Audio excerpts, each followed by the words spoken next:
My name is Dr. Smitha Ward, and I'm an instructor in the Psychological Science Department at Northern Kentucky University. I'm going to present a general introduction on the Diagnostic and Statistical Manual of Mental Disorders, 5th edition, which was just made available in June of 2013 by the American Psychiatric Association.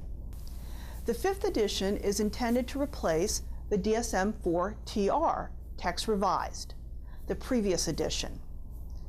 The Dsm V is a classification system that was based on the work of Emil Kraepelin in 1883. Generally speaking, the Dsm V contains about 400 psychological disorders. Besides diagnostic criteria and key clinical features, the Dsm V also includes additional information for the disorders.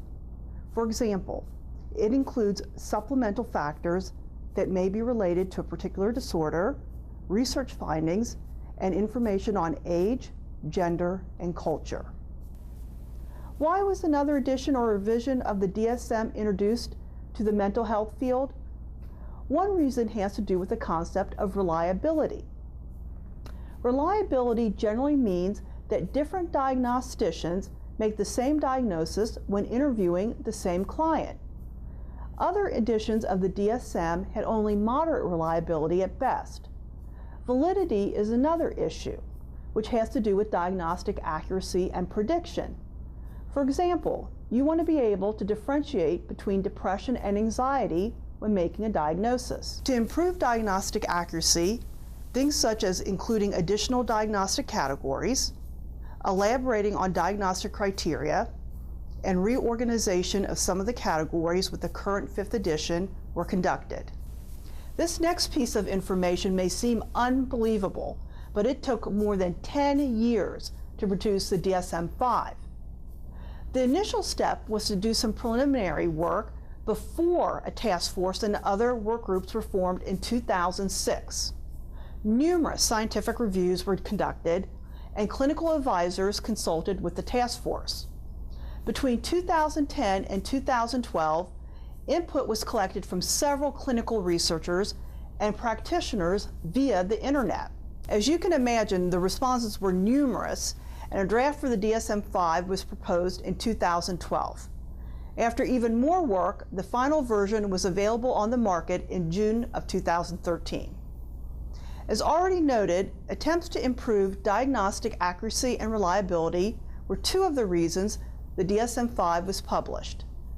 Besides elaborating on diagnostic criteria, there was some reorganization of the categories.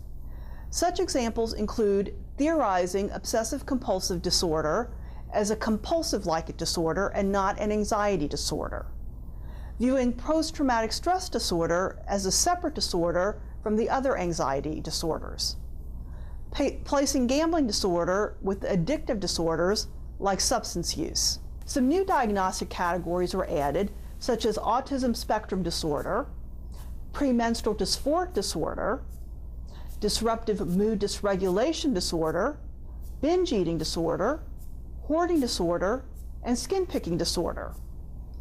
There are also possible future categories that are being considered. For example, suicidal behavior disorder, non-suicidal self-injury, and internet use gaming disorder are 3 of them.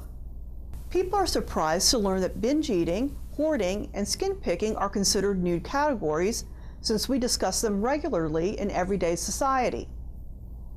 Generally speaking, binge eating typically involves regular binges without any behaviors to compensate for the binge, such as vomiting or excessive exercise. Overall, hoarding disorder involves constant need to save items and feelings of distress at getting rid of them. Skin picking disorder is generally considered picking at one's skin until sores or wounds develop. Regarding possible future categories, suicidal behavior disorder involves attempts to commit suicide. Non-suicidal self-injury includes such behaviors as burning or cutting one's body. Internet use gaming disorder involves needing to engage in online activities or online gaming excessively. There is one last feature I want to discuss with you regarding the Dsm V, and this has to do with diagnosing using categorical information and dimensional information. Categorical information refers to the specific disorder you are diagnosing, such as generalized anxiety disorder or major depressive disorder. Dimensional information refers to rating the severity level of the disorder and how much it interferes with everyday functioning for a person. Different rating scales have been proposed to measure severity level of the different disorders. This current edition of the DSM is the only one that consistently attempts to gain both categorical and dimensional information. Despite the years to develop the Dsm V, there are still people who criticize certain aspects of it and wonder if it will truly improve reliability and accuracy. For example, despite extensive reviews and consultations, people are questioning whether the developers ran a sufficient amount of their own field studies. These people note that without more field studies, it is difficult to determine if the Dsm V will really improve reliability. It is also difficult to determine if the reorganization of categories, addition of categories, and more enhanced diagnostic criteria will improve diagnostic accuracy. There is concern that some of the categories and criteria are not based on strong research results and may also include gender or racial bias.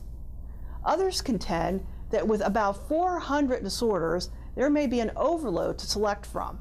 To conclude, I hope this information has been helpful in providing an overview of the Dsm V.